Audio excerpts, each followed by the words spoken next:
মৰমৰ অপনিহত আজি তোমালোকক মই এটি অসমীয়া কবিতা শিকাবলৈ গৈ আছোঁ এক্টিঙৰ সৈতে।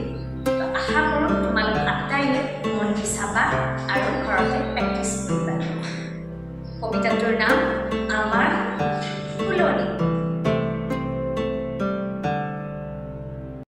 ফুলবোৰ ৰঙা নীলা আৰু হালধীয়া, পাতবোৰ কিয় বাৰু ফুল সেউজীয়া, পখিলাই ফুলাহত হালি জালি নাচে, ফুলৰ লগত বাৰু কিনো কথা পাতে।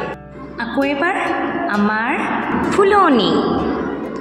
ফুলবোৰ ৰঙা নীলা আৰু হালধীয়া, পাতবোৰ কিয় বাৰু ফুল সেউজীয়া, পখিলাই উলাহত হালি জালি নাচে, ফুলৰ লগত